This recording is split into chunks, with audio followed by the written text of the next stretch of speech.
Okay, so we are looking at the document that was submitted from the British authorities in Entente-occupied Constantinople in 1920 regarding the arrival of the Russian refugees from Crimea. So we'll be reading this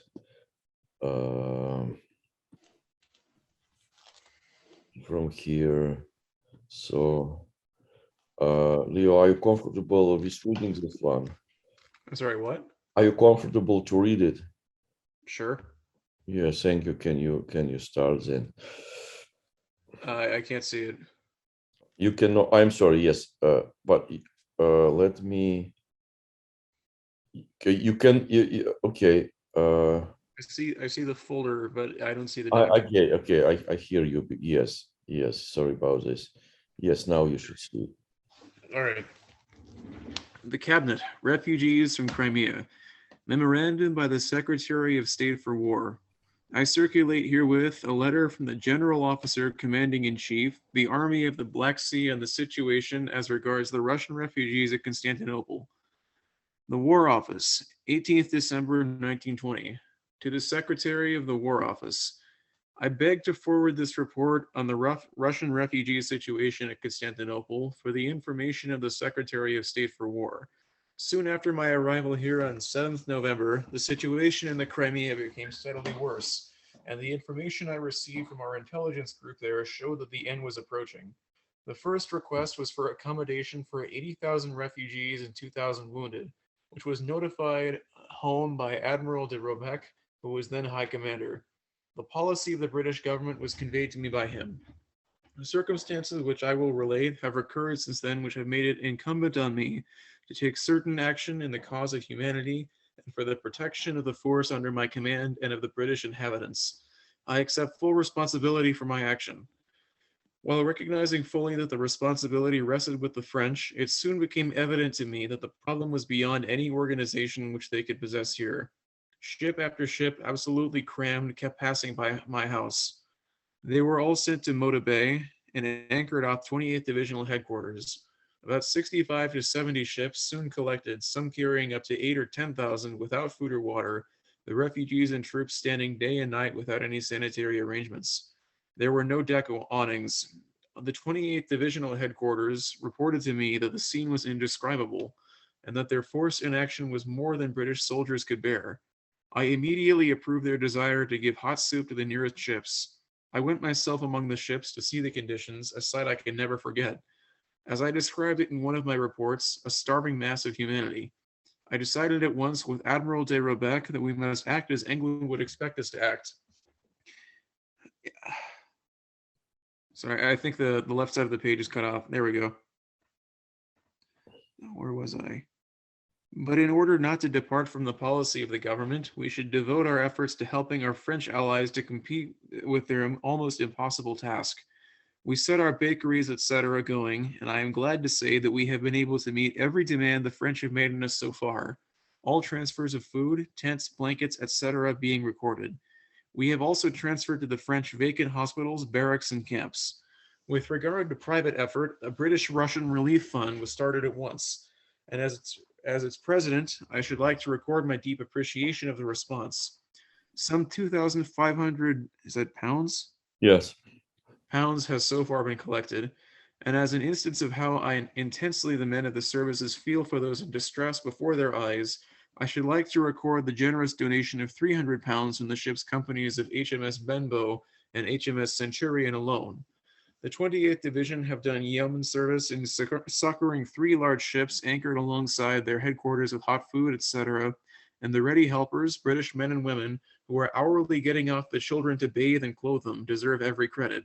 I have no hesitation in saying that they are averting disease and saving life. When I wired home to the chief of the Imperial General Staff for help, I can honestly say that I was very seriously concerned. The picture before me was beyond. Is there another page?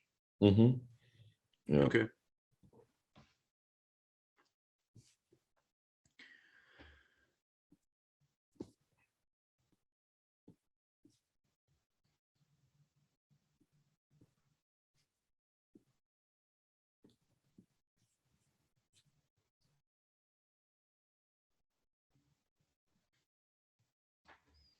Right. Are you seeing this one?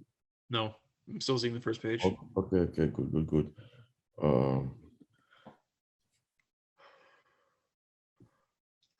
Okay.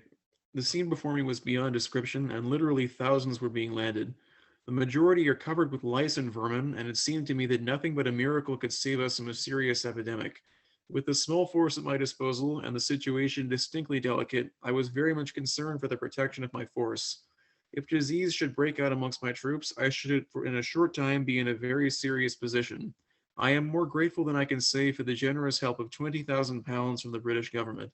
It has not only disarmed the rather unpleasant propaganda which has been spread as regards our refusal of help and brutality, but it has enabled us to coordinate our efforts into a practical scheme. The French are struggling manfully with an almost impossible task. They ask us to take 10,000 into a camp at Tuzla. I agree to take 2,000, which I have done, and I have established a camp at some vacant huts and tents under Colonel Walsh and officers of his intelligence group who were in the Crimea. Baths and disinfecting plant exist, and I am pleased to say that the whole arrangement is working well. In the 2,000 landed, I found a majority of soldiers. By arrangement with the French, I have had these moved in order to conform exactly to the policy of the British government, and the camp now consists of women and children and the husbands of these women. The British effort is thus concentrated in this camp. If I have to extend the camp, which I do not want to do, it can be arranged. All the clothes made and the money collected go to maintain this camp. The only other organization we assist is the hospital established at the Russian embassy. This was in extremis. As was to be expected, the Russians who landed flocked to the embassy. I have helped to equip this hospital, which is under Baroness Rangel. It was a horrible sight to see these wretched people concentrating at the embassy, literally starving. I have canceled all other British effort to ships, etc., and have concentrated upon Tuzla camp and the Russian embassy hospital. And I am glad to report that the whole of our arrangements are now on a satisfactory basis. I preside myself over the relief fund meetings, and I allow no money to be spent except with my approval on the recommendation of my finance committee. There is no danger whatever of any money being deflected for any purpose except real relief. The French are extremely grateful for the help we have given them, and the Russian authorities have expressed to me their deep appreciation. I do not know what the future will be.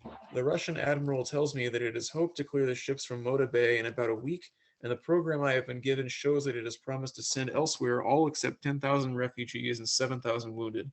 I hope this may be done, but I doubt it. The streets of Constantinople are crowded with Russians, all without money. So far, we have been extraordinarily lucky as regards disease. I hear there are many cases of typhus from one ship which was sent to Mudros. Insofar as I know, the cases of plague, typhus, and smallpox landed here have been small, but we are by no means out of the wood yet. The situation has been a difficult one, but I must place it on record that the British here, both men and women, have done their utmost, and I speak for all when I say that we are deeply grateful to the British government for the gift which has enabled us to act as Britons always have acted in the cause of humanity. Nothing we have done or will do can be interpreted in any way as counter to the policy of His Majesty's government, and I think that I can now say that, thanks to the help I have received on all sides, the British flag has in no way been lowered in the cause of humanity. C.H. Harrington, Lieutenant General, General Officer Commanding in Chief, Army of the Black Sea.